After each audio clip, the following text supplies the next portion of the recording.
Hola a todos otra vez. Vamos a comenzar ya con el último film que vamos a revisar de aquellos que se dan cuenta están en letras negritas y que quedamos que corresponden a los grupos que Corliss al hacer su revisión en 2004 todavía mantiene dentro del grupo Yazar, Quesoa, Protozoa, mientras que estos están en colores, fueron los que después manda a otros reinos.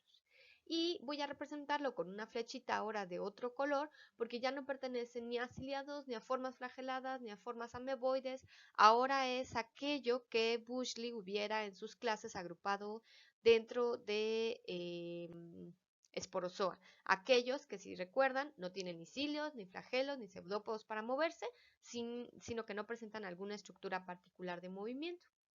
Entonces vamos a ver estos grupos en donde muchas veces lo que representamos, bueno, tienen diversas fases de sus ciclos de vida, entonces a veces vamos a representar más unas que otras, pero de manera muy general, una de las cosas más importantes que unifica y que tiene todo este filum y que le da de hecho el nombre es el complejo apical. Es un conjunto de estructuras que básicamente sirven para penetrar a la célula hospedera porque vamos a ver que estos son básicamente endosimbiontes o parásitos. Van a presentar alvéolos corticales, que eso es importante porque hemos venido hablando ya de dos grupos que lo presentaban y que quedamos que junto con este forman el tercer grupo que hoy se conoce como alveolata. Los otros dos son Ciliófora, Dinozoa y este es el tercer grupo que presenta alvéolos corticales y que por tanto filogenéticamente parecen estar relacionados. Sus crestas mitocondriales son tubulares, aunque en general están reducidas o ausentes. Llegan a tener microtúbulos subpeliculares que le ayudan para justamente el movimiento y su movimiento básicamente es por contracciones justamente del cuerpo. Pueden llegar a presentar a veces flagelos, pero solamente en sus microgametos. Vamos a ver que en su ciclo de vida hay fases sexuales o pueden estar enteramente ausentes. Pueden de plano no tener en ninguna etapa flagelo. Entonces, vamos a ver que esta es un poquito como una morfología de un apicomplejo, digamos, general, de en particular la fase que es un esporozoito o merozoito típico, ¿no? Entonces, vamos a tener que esta parte de aquí es todo el complejo apical y que es básicamente se compone por estas cuatro estructuras en general. Algunos tienen unas, otros tienen menos, pero en general son estas cuatro estructuras en donde tenemos esta primer parte que es el anillo polar, este es digamos como el previo al anillo, este es el anillo polar, tenemos un conoide por acá, unos micronemas que son todas estas como vesículas aquí en forma de gota y que todo esto sirve o como fibras obtienen en este caso por ejemplo algunas sustancias dentro que permiten ayudar a la introducción al hospedero igual que las roptrías. Tenemos lo que mencionábamos, los microtúbulos subpeliculares que también los vamos a encontrar, digamos, acá representados, sus alvéolos corticales que al igual que los otros grupos son vesículas que se observan justo por debajo de la membrana y un organelo muy particular que es el apicoplasto, que está aquí representado, tiene su núcleo, sus mitocondrias, pero tiene aquí este organelo muy particular que es el apicoplasto y que vamos a platicar ahorita un poquito más de él. Entonces quedamos el complejo apical, es para penetración a la célula hospedera. Vemos otro esquemita, esta vez de Toxoplasma gondii, en donde tenemos igual aquí representados el conoide, los micronemas, roptrías, aquí estaría propiamente los anillos polares y todo esto que sirve para penetración del hospedero. Y este organelo que salta mucho a la vista porque si se dan cuenta, pues justo es un organelo de muchas membranas, ahorita vamos a ver eso, y que, bueno, pues está dentro de este parásito que normalmente, recuerden, los parásitos tienden a perder más bien de manera secundaria algunas estructuras, sin embargo, este lo presenta. Esa es más o menos una representación de cómo es que puede llegar este organismo y a través del complejo apical lograr ingresar a una célula hospedera.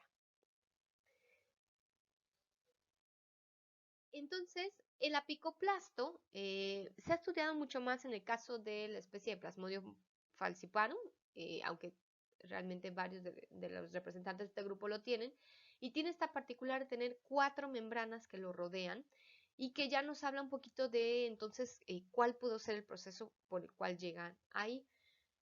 No sabemos o no es que tenga súper definida una función, pero algo que sabemos es que el protozoo no puede vivir si no está funcionando o si no tiene bien este organelo, lo cual es muy interesante porque justamente nos puede servir para algunas cuestiones como ser blanco para tratar las enfermedades que causan estos parásitos.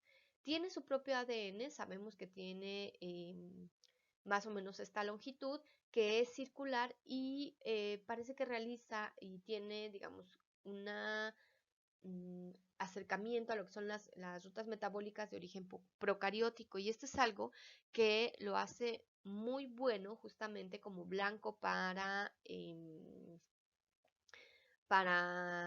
cuando se intenta tratar esta enfermedad, porque ya comentábamos la dificultad que tiene otros parásitos de poder ser atacados, es que son células eucariontes, básicamente con la misma estructura y todo que nuestras células del cuerpo. Entonces es muy difícil atacar esas sin atacarlas de nuestro cuerpo. Sin embargo, en este caso, si tenemos un organismo que aunque sea un eucarionte también posee un organelo que podría, ahorita vamos a platicar, tener justamente un origen procarionte y por tanto todavía tener algunas características de este grupo, lo que pueden permitirnos es tener un medicamento un poco más específico para atacar a este parásito sin afectar al resto del células. Y entonces hay varias propuestas que se han hecho. Lo que clásicamente se piensa es que esto proviene de una endosimbiosis con, por ejemplo, una alga roja involucrada.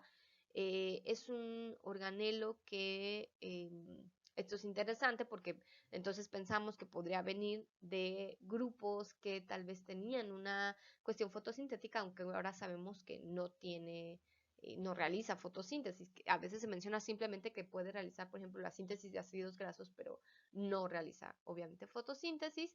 Y en realidad ahora las nuevas propuestas es que en realidad tiene justo sus 4 membranas porque es producto de sus dos endosimbiosis, una primaria en donde un eucariote engloba a una bacteria y una secundaria en donde otro eucarionte engloba a este y finalmente de aquí derivan estas 4 membranas que va a presentar este apicoplasto y que se presentan también en algunos otros grupos que están ya, digamos, en otro filum y que son, eso sí, fotosintéticos. Entonces, eso es interesante porque justo sustenta esta idea de que puede venir de ahí y por eso es que de repente no se entiende bien cuál es todavía la función si no es entonces algo que tenga que ver con fotosíntesis.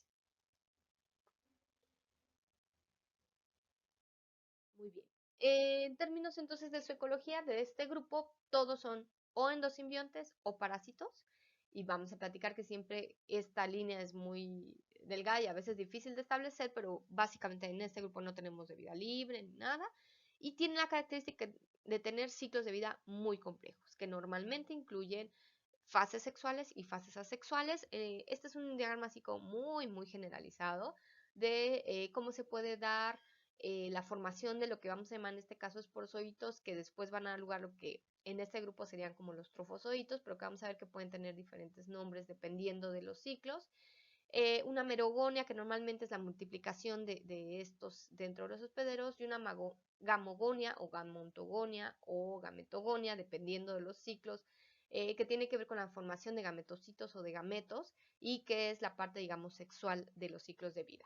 Normalmente estos ciclos pues van en una sola dirección, no pueden, digamos, como ir de aquí para acá, sino que tienen que cumplir esta ciclicidad en esa dirección que se marca. Entonces vamos a comenzar, vamos a ver aquí 3 especies modelo por ser distintas y de importancia además, de 3 diferentes clases dentro de este filum. Este es Monocistis, que es de lo que conocemos comúnmente como gregarinas, que es esta clase, Gregarinidae. Y entonces tenemos en este caso un trofozoito largo, grande, digamos, realmente grande, como de 200 micras por 60, es bastante grande, en donde se va a estar alimentando básicamente por ósmosis y lo que hace es producir enzimas para una degradación externa y luego poder entonces incorporar a la célula todo aquello que degradó de manera externa. y básicamente se encuentra como parásito o endosimbionte, vamos a ver aquí, en vesículas seminales de lombrices de tierra. Entonces, este es el ciclo de vida, se los voy a platicar de manera muy general, en donde esta estructura que es, digamos, le llamamos en estos casos como esporoquistes, pero su nombre les hará recordar a justamente los quistes de otras especies, y es que es justo una estructura de resistencia, es una estructura, digamos, con una pared rígida, y entonces esta es ingerida por la lombriz de tierra. Eh, Recuerden nada más, estas lombrices son organismos invertebrados muy sencillos que tienen un sistema muy básico tanto de circulación, en este caso son hermafroditas, y entonces eso es algo importante a considerar. Entonces entra aquí el esporoquiste, va por toda la parte digestiva, salen los esporozoitos que, digamos, es como la tapa del trofozoito de adentro de estos quistes, van a cruzar por las paredes intestinales para llegar al sistema circulatorio, entran a un vaso sanguíneo dorsal y que en este caso este sistema circulatorio pues es muy básico, entonces llega a lo que llamamos los corazones dorsoventrales, que pues si se dan cuenta es como otro engrosamiento de estos mismos sistemas, pero bueno, estos son los corazones dorsoventrales, cruzan la pared para poder llegar a la vesícula seminal, que es realmente donde se alojan en estos organismos. Y estando ahí pueden cubrirse por las colas de los espermatozoides que ahí se están produciendo.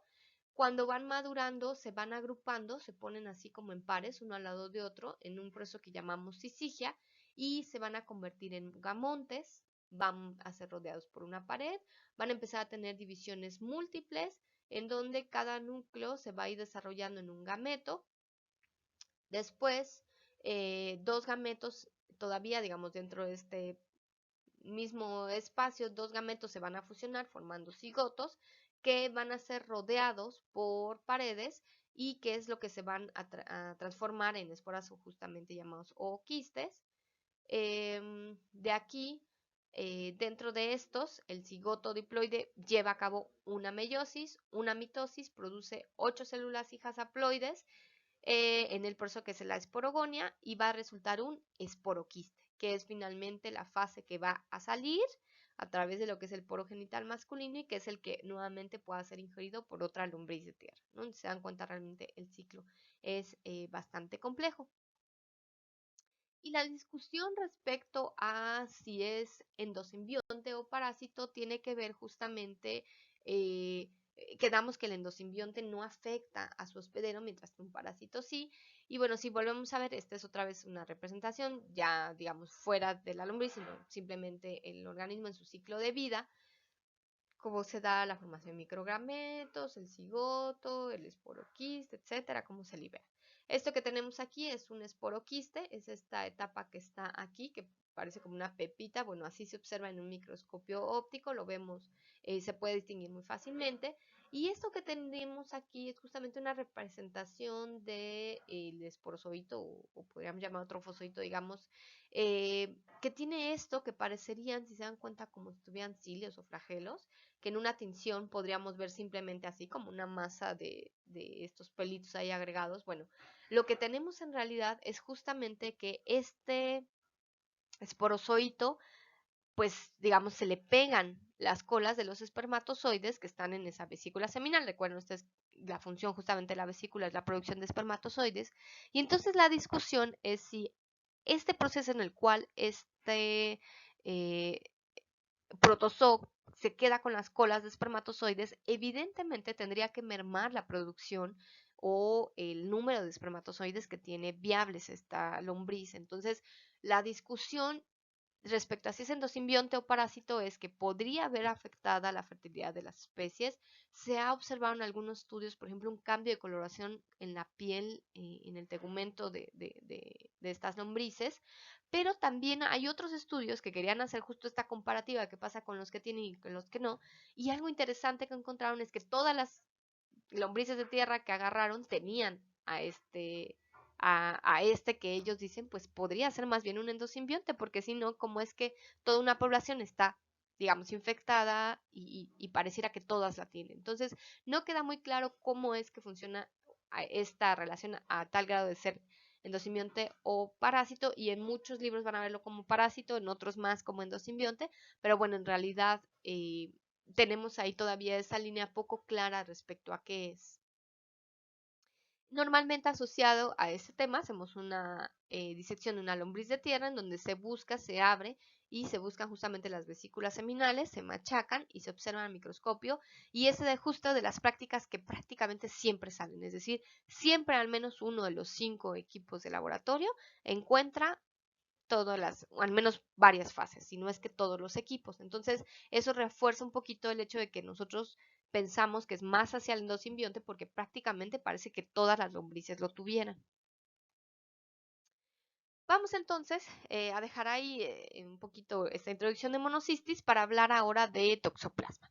Toxoplasma es un coccidio y ahora es muy pequeñito, ya estamos hablando de una especie que es muy pequeñita, es un trofozoito en forma de platanitos y es la forma clásica de estos, en donde tiene una parte más adelgazada, que es donde está el complejo apical, que la otra, pero miden de 5 a 10 micras de largo, es decir, chiquitito, y de 2 a 4 de ancho.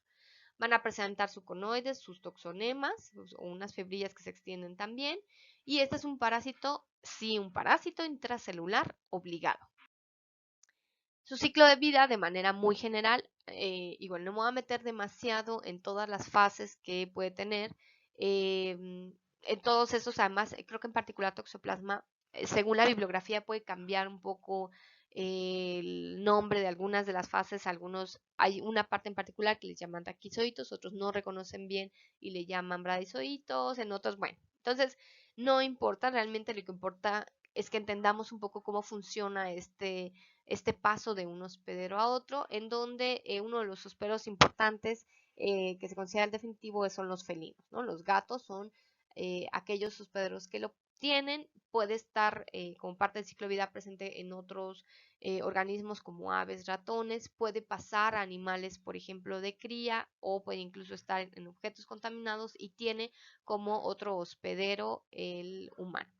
Entonces, estos animales como los gatos se infectan básicamente por carnivorismo, a comer los quistes que quedan o que tienen los tejidos de estos que son sus presas. Estas van a liberarse, invadir las células epiteliales del intestino del gato. Ahí tienen un ciclo asexual, un ciclo sexual, se transforman en esporoquistes y son secretados en las heces. En el caso del gato, digamos, todo este proceso sucede aquí en la parte, digamos, del intestino. Este oquiste puede tardar varios días después de ser liberado en esporular y verse propiamente ya infectivo.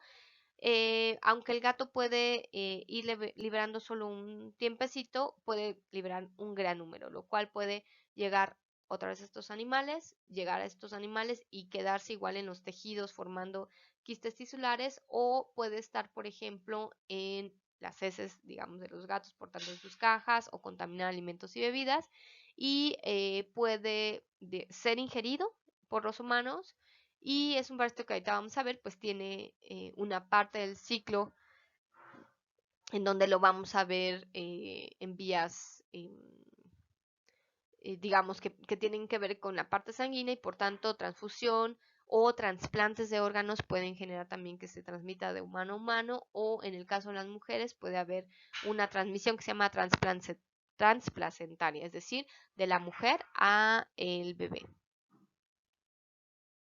Entonces, ¿qué es lo que causa en términos de la enfermedad? Bueno, una enfermedad que se llama toxoplasmosis.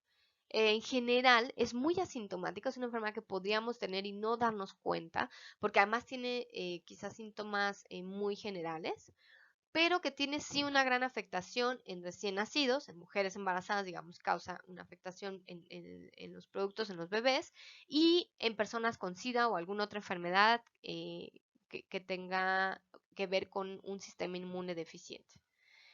Síntomas, decíamos, pueden ser como los de la gripe, fiebre, dolor de cabeza, de garganta, problemas para ver. Y bueno, pues para tratarse se pueden ocupar varios esquemas, en realidad depende un poco como de cómo se manifiesta en la persona.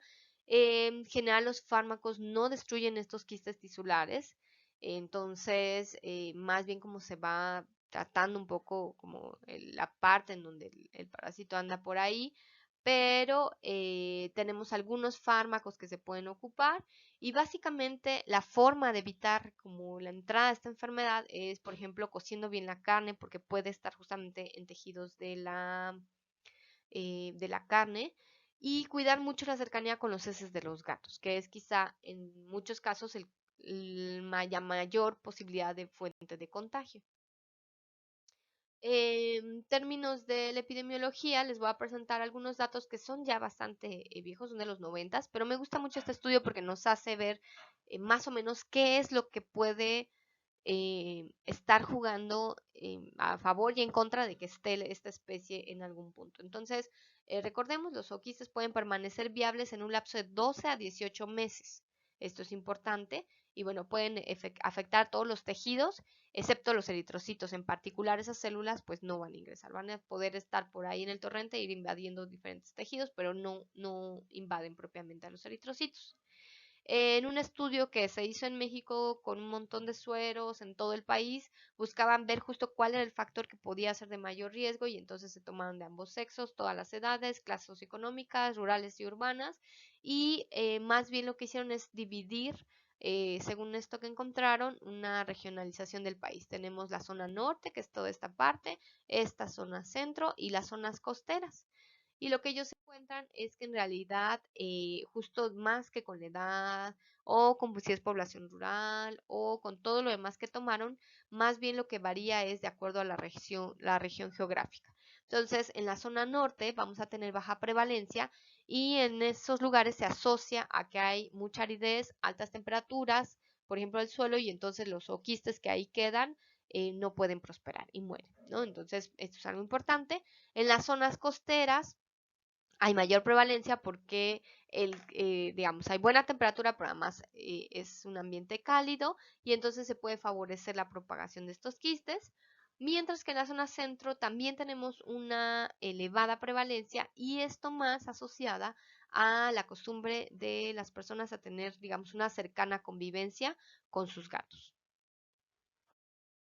Y bueno, digamos, para que quede un poquito ahí el interés mayor, pues se han estudiado en particular en esta especie mucho los cambios que puede generar el parásito en algunos de sus hospederos, como son, por ejemplo, los roedores infectados, en donde se dice, por ejemplo, que cambian su actividad, su vigilancia, que el ratón se expone más para como que el gato lo case más fácilmente. Y bueno, pues es algo que ha sido producto de mucho estudio porque además en los humanos, pues uno de los finalmente lugares donde puede causar afectaciones toxoplasma es también en el cerebro. Entonces, una de las cosas a las que se ha asociado la presencia de toxoplasma en el caso de los humanos, por ejemplo, es a la posibilidad de llevar o de poseer o tener esquizofrenia derivada de la presencia de este parásito. Entonces, es algo que se ha estudiado. Este es un artículo en donde hablan, por ejemplo, de cómo no es que todo el mundo que tenga toxoplasma necesariamente va a desarrollar, pero sí aumenta el riesgo y muchas veces más en los individuos que ya tienen una predisposición a poder tener esquizofrenia, pero sí se observa un aparente cambio en la morfología del cerebro cuando se tiene, digamos, esta infección. Aunque en realidad, pues quizá no ha sido completamente entendido el mecanismo y tiene algunas veces que ver, al parecer, con cuestiones como hormonales y que tienen que ver con justamente que los hospederos cambien su comportamiento cuando tienen presente este parásito. Pero quiero dejar un poco de este tema seguramente para lo que nos platiquen en los seminarios. Y finalmente tenemos a Plasmodium, que está dentro de esta clase, que es Hemespórida y que es otro de gran importancia médica. Y que bueno, también es muy chiquito, tiene esporozoitos estos más fusiformes, más, si se dan cuenta, un poquito más gorditos, de 6 a 15 micrómetros de largo, donde igual tienen su movimiento vibratorio para poder penetrar. Y aquí conocemos más de 50 especies patógenas para el humano. Casi siempre la enfermedad que causan la referimos como paludismo malaria. Ahí hay un poco una discusión respecto a cuál debería ser el término correcto y que tiene que ver tal vez con la especie en particular que la causa o con la zona en donde ocurre. Sin embargo, en muchos otros lugares lo llaman como, de alguna forma, como sinónimo paludismo y malaria, ¿no? Y es un parásito intracelular obligado. Tenemos aquí una representación donde tenemos otra vez su cuerpo apical, sus rhoptrías, sus micronemas, su núcleo. Su ciclo de vida, otra vez relativamente de manera general, vamos a platicarlo.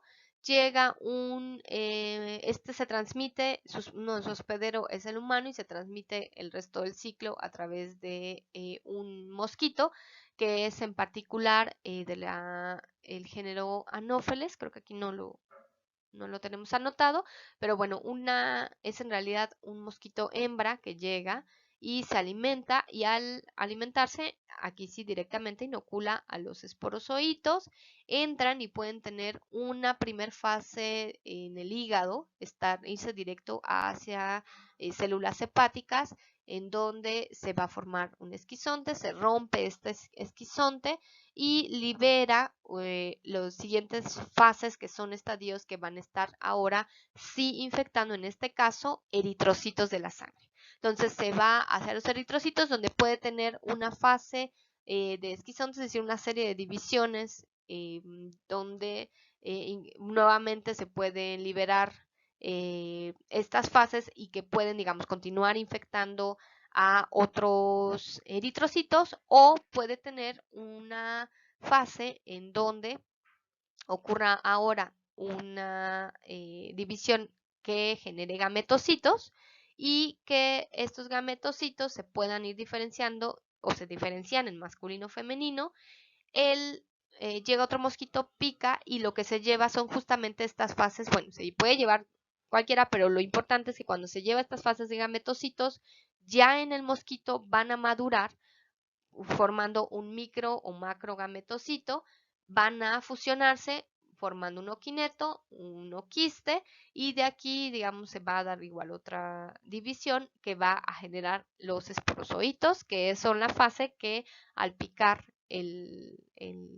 normalmente en este proceso hay una migración justamente hacia las glándulas salivales, en donde el mosquito pica y vuelve a empezar el ciclo. Se dan cuenta, son ciclos complicados. No me quiero meter mucho a la parte de las fases y demás para eh, no caer en demasiado tecnicismo. Lo que nos importa es más o menos saber cómo es que funciona y por qué rutas es las que tiene que pasar. Entonces, si se dan cuenta, tiene, sobre todo en los eritrocitos, figuras, digamos, formas muy particulares que han sido bien representadas y que podemos ver en fotografías de los eritrocitos, y podemos, digamos, representar en donde tenemos, por ejemplo, estas primeras formas, que son las primeras etapas dentro del eritrocito, en donde le llamamos, por ejemplo, forma de anillo, ¿no? Se dan cuenta, tiene como esta formita, poco a poco se puede ir desarrollando hasta ya tener los macrogametocitos, por ejemplo, y entonces eso es lo que nosotros veríamos, donde aquí tenemos pues los eritrocitos, nuestras células sanguíneas. Entonces quedamos que en general este grupo causa malaria o paludismo, eh, donde otra vez sus síntomas pueden ser en algunos casos leves, poco específicos quizá, como taquicardia, malestar, fatiga, escalofríos, etcétera. Pero si se complica, sí puede tener algunas situaciones más graves, como trastornos también de la conciencia, puede afectar el sistema nervioso, puede causar anemia, insuficiencia renal o hepática, dificultad respiratoria, incluso infartos. Puede incluir algunos medicamentos, digamos, para su tratamiento, como esta, primaquina y cloroquina, y obviamente su prevención es otra vez a través del uso de mosquiteros, de fumigaciones, de eliminar los sitios donde se puede reproducir este mosquito. Es algo que en México escuchamos mucho asociado a otras especies que también se transmiten por mosquitos, que pueden ser incluso de grupos muy semejantes o hasta de las mismas familias o géneros, y que es que, como por ejemplo son el dengue y chikungunya, que son importantes, y que todos tienen estos vectores de mosquitos y que se pueden proteger, digamos, o que se puede uno proteger de la misma forma. Es decir, por ejemplo, evitando tener cosas acumuladas donde se pueda generar pequeños charquitos de agua, que son los que ocupan estos mosquitos para poder reproducirse. normalmente se reproducen. ¿Y por qué es una hembra de esta mosquito la que pica normalmente? Porque es la que se alimenta. Entonces, tenemos, digamos, si nosotros evitamos que el mosquito cumpla todo su ciclo de vida en, cercano a nuestras casas, pues ayudamos a evitar que lleguen y tengamos la posibilidad de que infecten.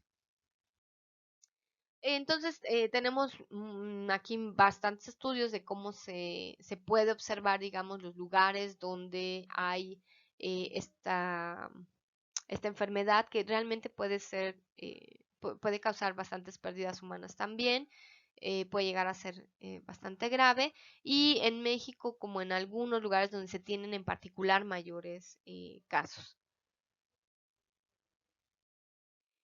Y algo interesante de esta enfermedad es, bueno, si se dieron cuenta en el mapa, por ejemplo, África es uno de los que ha sufrido mucho por esta enfermedad.